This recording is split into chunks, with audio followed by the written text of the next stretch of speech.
A paz do Senhor Jesus Cristo para todos. Muito bom dia, muito bom domingo e que nós possamos estar na presença do Senhor Jesus. Glória a Deus. Pai, neste momento, Senhor, eu te peço que derrame sobre nós a tua unção, teu poder, para que nós possamos, Senhor, estar aprendendo mais um pouco da tua palavra. Ó Deus eterno, em nome de Jesus, contempla, Pai, a nossa obra aqui na terra.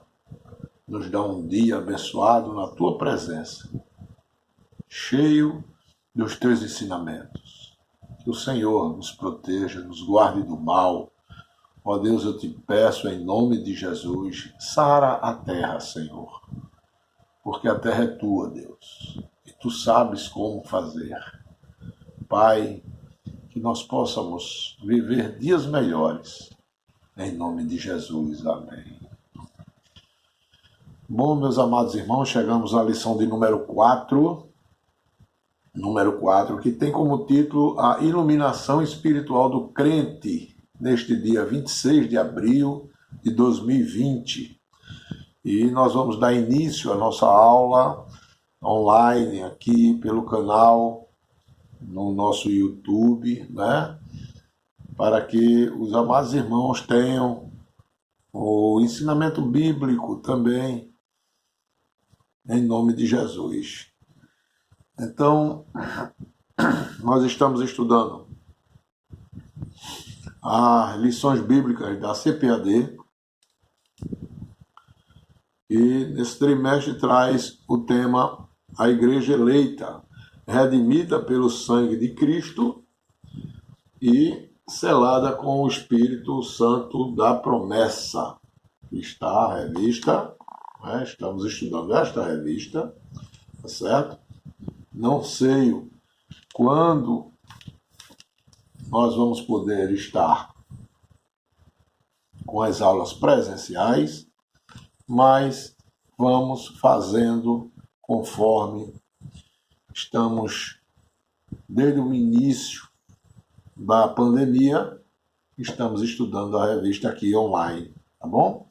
Então, o texto áureo da revista diz o seguinte: para que o Deus de nosso Senhor Jesus Cristo, o Pai da glória, vos dê em seu conhecimento o espírito de sabedoria e de revelação. Isso está em Efésios capítulo 1, versículo 17, esse é o texto áureo.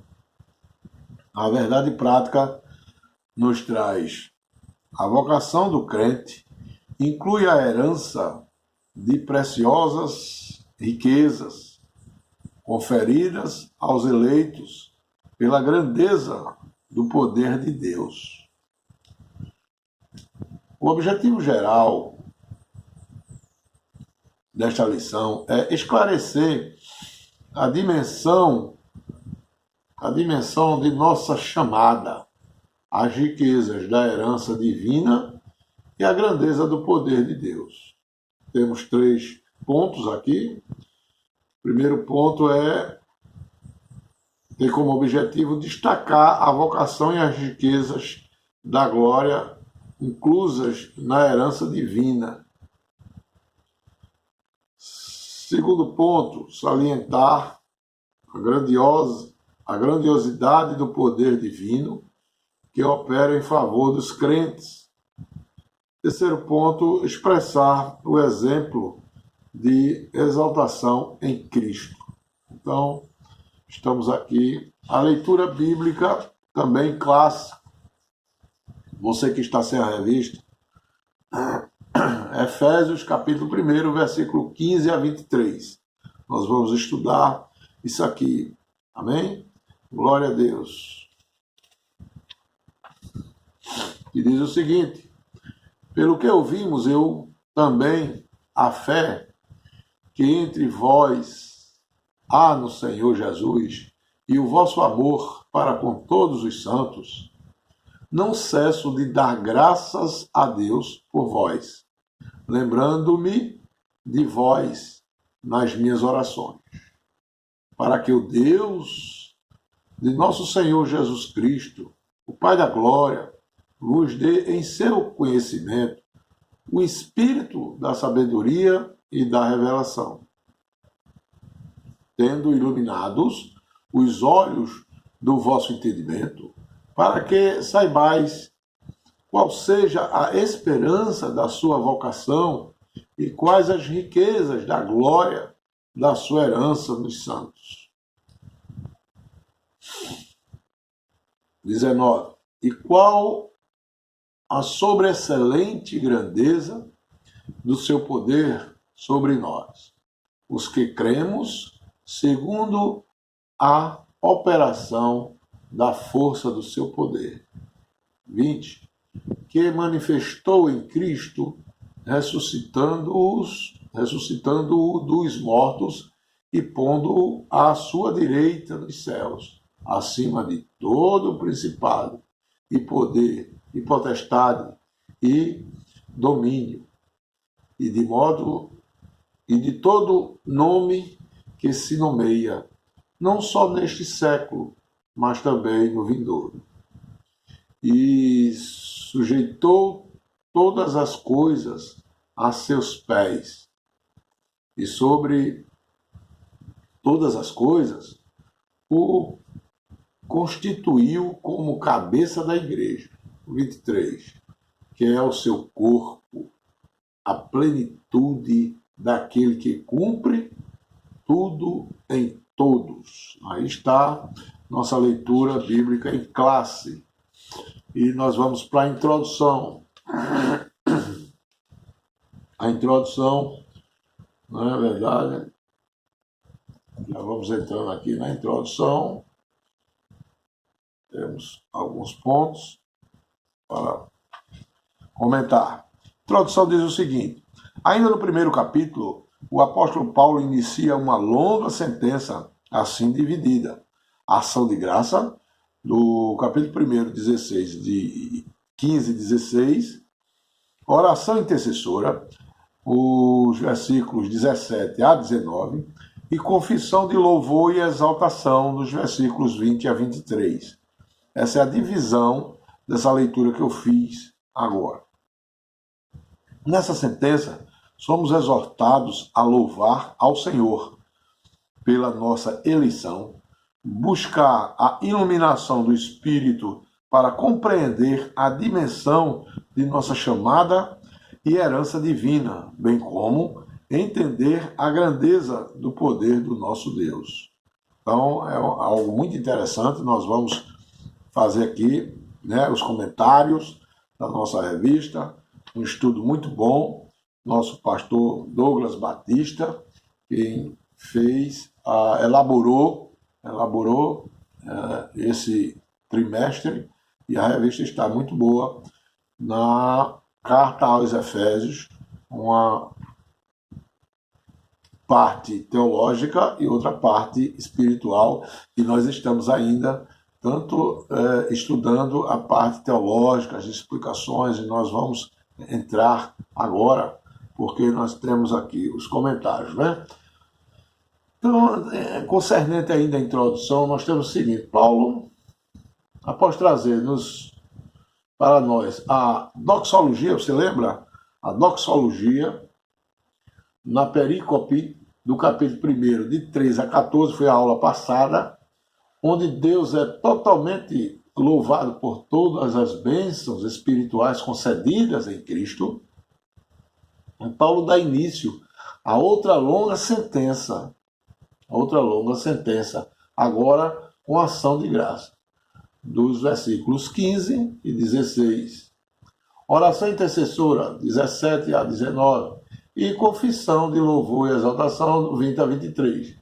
Ele passa a agradecer a Deus pela fé e o amor na vida dos seus leitores, e a orar por eles, para que sejam iluminados a fim de compreender a dimensão da chamada e herança divina, bem como entender a grandeza do poder de Deus, Paulo se preocupa com o crescimento da igreja e fica com muita alegria ao receber notícias de Éfesos ou dos Efésios. Essa postura deve nortear a vida da igreja.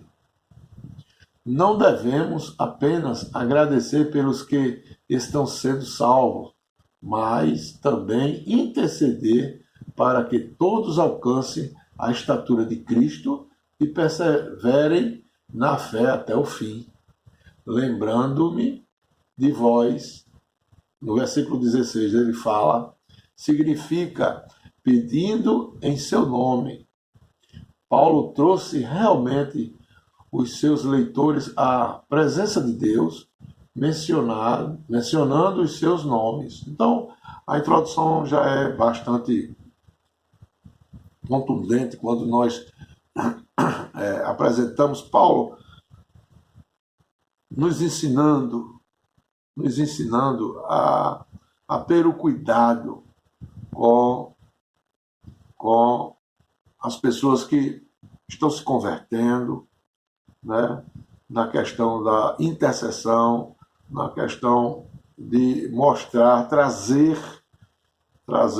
o para junto de Deus. Interessante isso, ele fica alegre porque soube de notícias, né? Nós vamos entrar aqui ainda na lição lá dos Efésios, e ele ficou muito contente, e aí ele começa a orar, a interceder, a apresentar a Deus aqueles que estão vindo para Cristo. Não é diferente de nós, né, irmão? Isso é um ensinamento que Paulo deixa para cada um de nós. Para cada um de nós. Nós devemos, precisamos e temos a obrigação de estarmos fazendo esse papel de interceder, de orientar e de apresentar a Deus os nossos irmãos que estão chegando do mundo vil, do mundo pecador, para Cristo. Então, isso é muito importante e deixa uma lição para nós. Primeiro ponto da lição, vamos entrar aqui. A esperança da vocação e as riquezas da glória. Qual a esperança da vocação? Qual é a sua vocação? E que riquezas são essas? Nós vamos estudar, irmãos. A introdução aqui do ponto diz o seguinte: o apóstolo ensina que os salvos precisam ser iluminados para compreenderem quais são a esperança da vocação e as riquezas da glória da sua herança. Então precisamos ser iluminados pelo Espírito Santo para sabermos isso aí. Amém?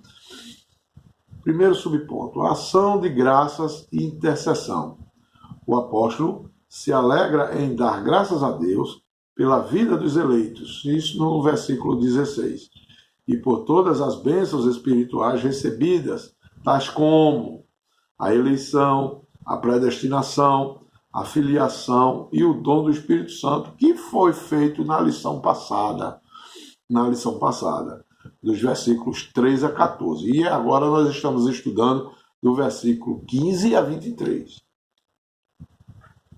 Ele intercede para que seja concedido aos seus leitores o espírito de sabedoria e de revelação, no versículo 17, que é o nosso textual.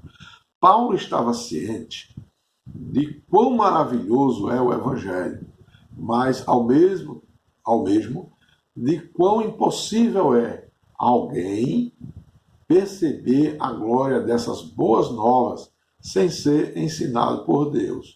Entendeu? Então, primeiro, 1 Coríntios capítulo 2, versículo 14 e 15. Por isso, ele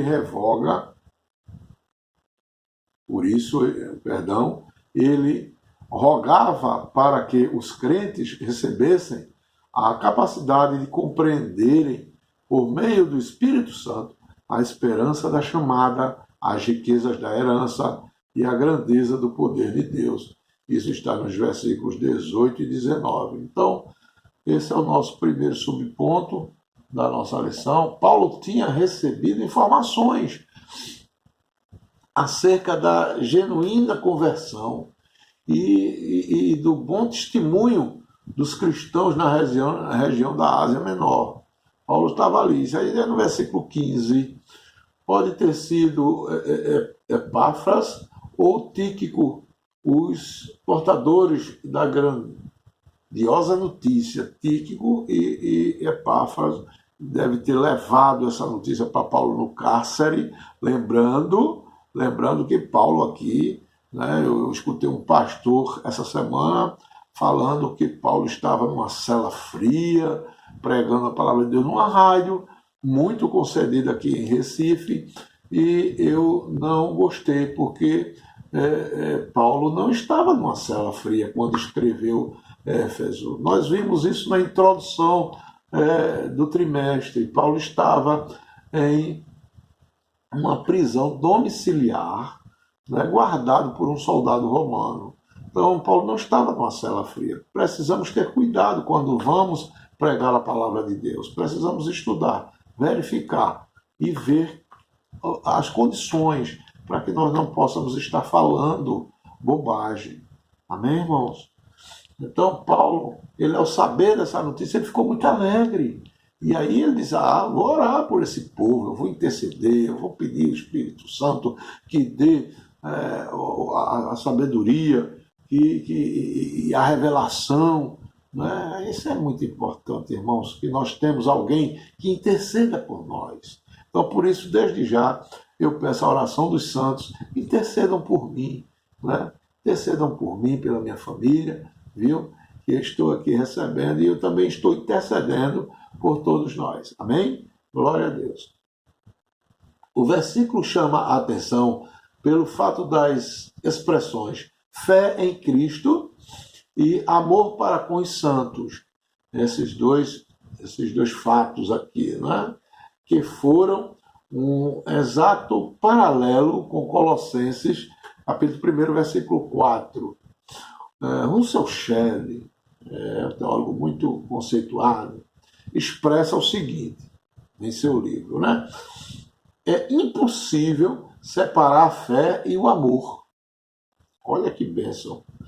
Pois esse versículo nos mostra que eles são dois lados da mesma moeda. Quem se compromete com Cristo, compromete-se com os seus irmãos e com o mundo perdido. Então nós somos comprometidos com Cristo.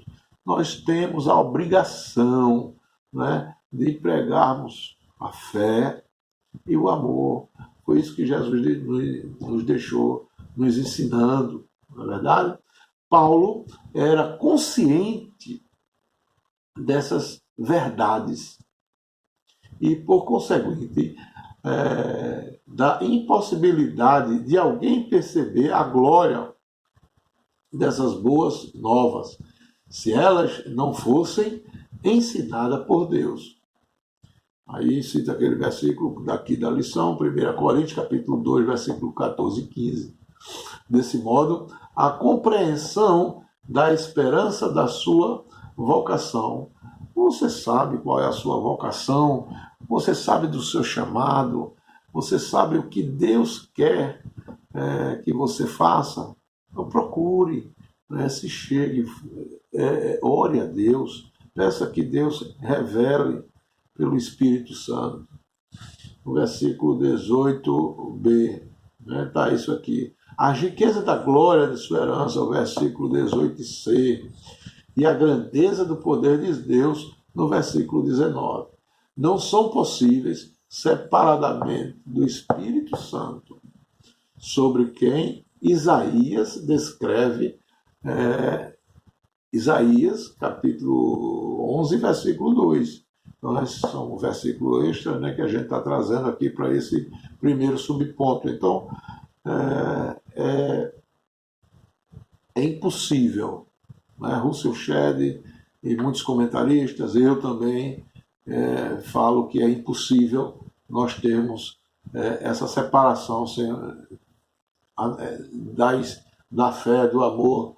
Isso é impossível, tem que estar junto e inspirado pelo Espírito Santo. Sem o Espírito Santo não tem inspiração. Amém, irmão? Isso aí está o comentário do primeiro subponto. Nós vamos para o segundo subponto, que traz como título a esperança da vocação. Em sua petição a Deus, Paulo intercede para que o Espírito Santo ilumine os crentes, a fim de saberem qual seja a esperança da sua vocação. Assim, eles seriam capazes de experimentar e conhecer profunda e espiritualmente os privilégios de serem vocacionados. Podemos dizer que tal esperança divide-se em pelo menos 3 aspectos. Primeiro, Deus chamou pessoas no passado, 2 Timóteo capítulo 1, versículo 9, ou seja, uma chamada em que ele teve a iniciativa por meio da eleição em Cristo, da qual fomos parte. Segundo, a chamada abrange serviço e santificação no presente, isto é, chamar-se irrepreensível, viver em comunhão e andar de modo digno. Terceiro, a participação gloriosa no futuro, que compreende a vida eterna e a esperança de conhecer Deus face a face. 1 Coríntios, capítulo 13, versículo 12. E nós trazemos aqui o nosso comentário, porque nós fazemos isso em todas as lições. Na sequência da intercessão, o apóstolo ratifica a necessidade de os cristãos na Ásia Menor terem iluminados os olhos do vosso entendimento, no versículo 18, parte A. A expressão tem paralelo ao versículo anterior, referente ao espírito de sabedoria e de revelação. O vocábulo entendimento é a tradução do grego cardia. Cardia, no grego, significa coração. Na linguagem bíblica, coração não se refere meramente às emoções ou à vontade, mas também ao centro de toda a personalidade. Ele tem mais função na questão bíblica, viu? Para os judeus, o coração era núcleo da personalidade, a pessoa interior completa. Nós falamos sobre isso na lição passada. O centro do pensamento e do julgamento moral. Então, a questão do coração para os judeus é interessante, viu, irmãos? Não é só um órgão que bombeia o sangue, né? Então, isso denota que a compreensão do chamamento divino não pode ser superficial e que, por conseguinte, o cristão não deve viver uma espiritualidade mediana, mas ser transformado pela renovação do entendimento, devendo experimentar sempre. Romanos capítulo 12, versículo 26. Então, não é a questão daquela questão que fica em cima do muro, né, irmãos? Nós somos cristãos e temos que saber a vocação. Amém, irmãos? Então, vamos para o terceiro subponto. Eu vou ver se o vídeo ainda dá aqui. Vocês sabem que eu faço parte, eu divido vídeos em parte. As riquezas da glória de sua herança. Na oração, o apóstolo pede para que os crentes entendessem as riquezas da glória da sua herança. A expressão sua herança enfatiza o que Deus deu aos seus eleitos. Colossenses capítulo 1, versículo 12. Já o termo riquezas refere-se às maravilhosas bênçãos que acompanham o plano da salvação, tais como o perdão dos pecados, a adoção de filhos e as bênçãos que serão desfrutadas no porvir. Colossenses 1:27, 1 Pedro capítulo 1, versículo 4 e 5. Como, por exemplo, vermos a Deus, a Cristo e o adorarmos. Apocalipse capítulo 22, versículo 3 e 4. Sim, no dia aprazado, os fiéis estarão reunidos nas bodas do Cordeiro. Apocalipse 19, de 7 a 9. Então, os salvos tomarão posse da herança preparada desde a fundação do mundo. Mateus 25, 34. Nós temos aqui Paulo também, olha aí, Paulo também pede a Deus que os crentes também entendessem as riquezas da glória de sua herança. Então nós temos a herança, né, irmão? A expressão, a sua herança, enfatiza tudo o que está prometido e assegurado por Deus aos seus eleitos. Colossenses capítulo 1, versículo 12. Isso é extra, viu? Essa herança, com o texto correlato de Colossenses, sinaliza outra interpretação. Ou seja, a herança de Deus refere-se àquilo que ele planejou conceder aos fiéis. Porque fomos adotados como filhos, logo passamos a ser herdeiro de Deus e co-herdeiro de Cristo. Isso está em Romanos capítulo 8, versículo 17. Amém, meus amados? Então, eu venho enfatizando isso aqui, eu venho ensinando, não vamos deixar que coisas extras, essas coisas extras eu chamo de pecado, entre para atrapalhar, meu amado, minha amada, a sua herança. Hoje nós estamos sentindo falta da pregação, da pregação que quando eu comecei há 16 anos atrás, eu ouvia muito os pastores pregando o desejo. E isso me tocou e me segue na minha jornada, o desejo de ver a Cristo, o desejo de ver a Deus. E nós não vemos muito isso nas nossas pregações, irmãos. Infelizmente, nós vemos pregações puxando, encaminhando para a área da prosperidade aqui na terra, não é? Onde Jesus disse que o ladrão vem e rouba, a ferrugem vem e corrói, né? Onde as traças bagunçam, né, irmãos? Então, nós não vemos mais o desejo, a riqueza espiritual. Paulo está dizendo isso aqui em Efésios.